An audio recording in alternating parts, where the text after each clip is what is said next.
Yeah. Assalamualaikum warahmatullahi wabarakatuh. We are here to have a conversation for final test on English Conversation 2.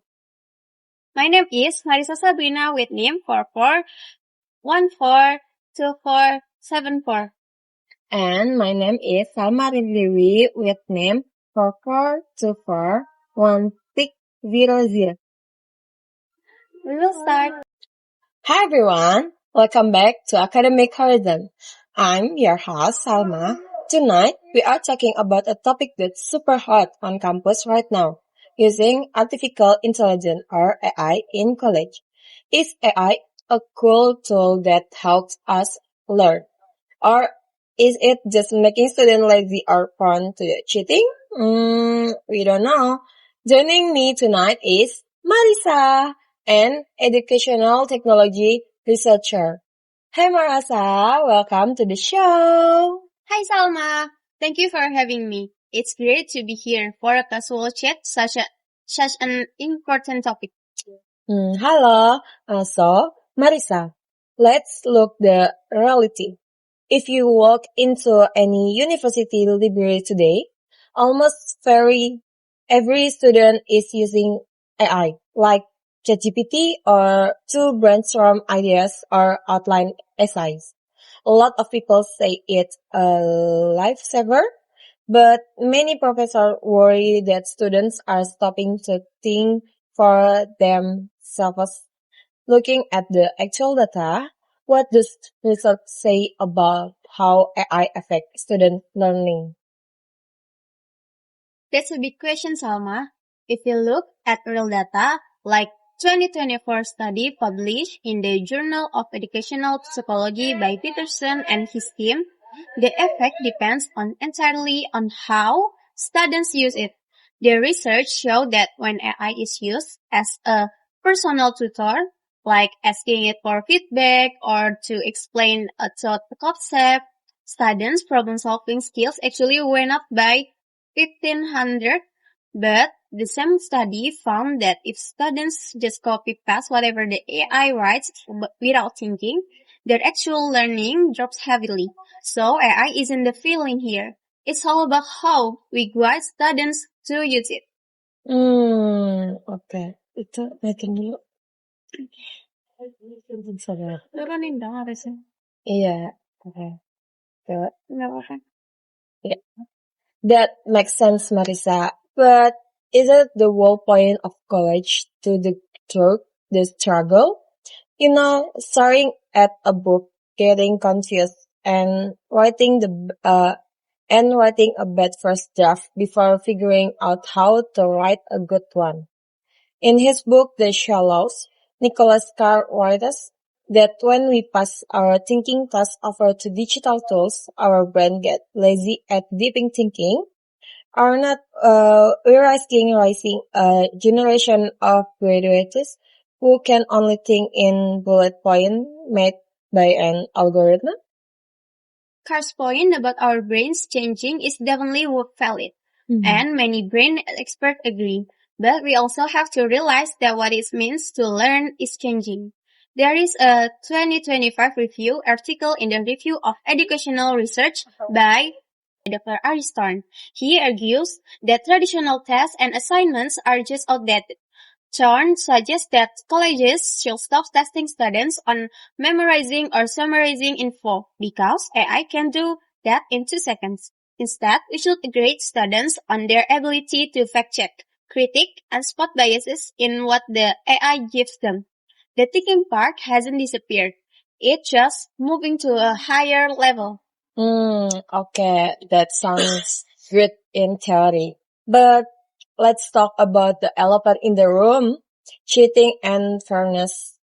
Data from the Center of Academic Integrity shows that reports of student cheating with AI have skyrocketed over the last 2 years. Plus, rich students can afford the super smart premium AI, while lower income students are stuck with the free versions that make a lot of mistakes. Isn't that totally unfair? You're spot on, Salma. That is a massive issue. Regarding fairness, a 2024 UNESCO report on AI in higher education warned about this exact gap. But interestingly, UNESCO argued that banning AI actually makes inequality worse. Why? Because because wealthy students will still use advanced AI at home and get the skills their job wants, while underprivileged students are left behind. UNESCO Solutions is for universities to buy official AI license and give them to all students for free. Lama sekali saudari. It's okay. Okay. Sabar. Oke, Mm-mm. satu, dua. But what about professor trying to catch AI users? AI detectors are not usually unreliable, and studies show they often falsely choose students whose first language is not English just because their writing style is simpler. Exactly. A study by Stanford University researchers published in the journal Patterns found that AI detectors are biased against non-native English writers, often mislabeling their human-written essay as AI text. This is why experts are changing their minds. In the book, Artificial Intelligence and the Future of Higher Education, the author argued that college needs to stop the catch and punish game. Instead, they should switch to process-based grading. This means grading students on oral exams, live presentations, or looking at how their essay draft change step by step, rather than just grading the final paper. Itu lama. Sabar. Mm-mm.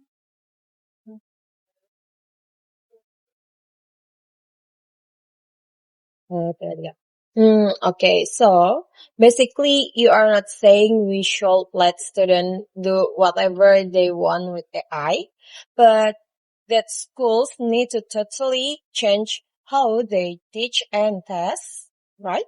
Right. Precisely, banning it completely is impossible anyway. A 2025 report by the Higher Education Policy Institute HAPI showed that campuses trying to enforce total bans didn't see the drop in AI use. It just ruined trust between students and teachers. The best way forward is letting it in. But with strict ethical rules, we have to teach students how to use AI honestly. Lama banget dari awal. Okay. Okay. Mm-mm. Okay, well, it sounds like the future of college means, but both professors and students are going to have to work a lot harder, Marisa. Thank you so much for bringing all this great research to our chat today in such an easy way. My pleasure, Salma. Thank you for our conversation too. Thank you. Hello everyone, welcome back to our educational podcast. Today, we have a very special guest, Salma. She is an education researcher. We are going to discuss a very important topic, why university students should learn English. Welcome to the show, Salma. Thank you for having me, Marisa. I'm very happy to be here today to discuss this topic with you. Let's jump right into the first topic. Many students ask, why is English so important when they study? Okay. Dari sini ya. Okay. Stop. Let's jump right into the first topic. Many students ask, why is English so important when they are studying at the university? Sometimes they feel their local language is enough for their classes. What do you think, Salma? That is a common question, Marisa. But in higher education, English is a very powerful tool. I won't just give you my personal opinion. Let's look at the research. According to a student published in the Journal of English for academic purpose. Around 80% of the world's scientific journals and research papers are written in English.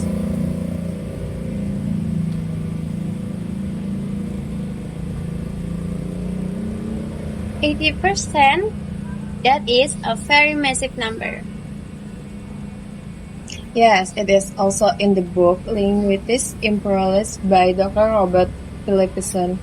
It is example that most global academic knowledge is shared in English. So if university students want to read the newest theories or the best data for their thesis and assessment, they must understand English. Without it, they will have limited access to quality information.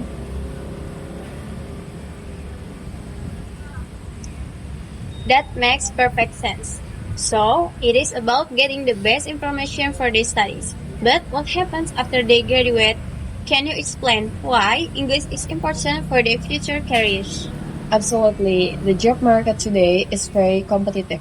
A report by Cambridge Assessment English showed that over 80% of global companies require their employees to know English. Does that mean they will have a hard time finding a job if they cannot speak English? In many cases, yes, but it is also about career growth. A research article from the International Journal of Business Communication states that employees who can speak and write in English fluently have a much higher chance of getting promoted and receiving a higher salary. Companies need workers who can communicate with international clients.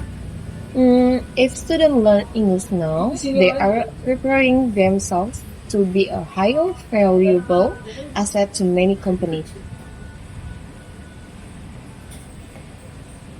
Wow, so English is not just to add skill, but a strong requirement for a successful career. Now let's talk about the world today. We live in a digital era where everything is connected. What is the role of English global communication and technology? This is a very critical point. The famous linguist David Crystal wrote in his book English as a Global Language that English is the main language of the Internet. Data from the Web Technology Survey shows that more than 50% of the most visited websites are in English.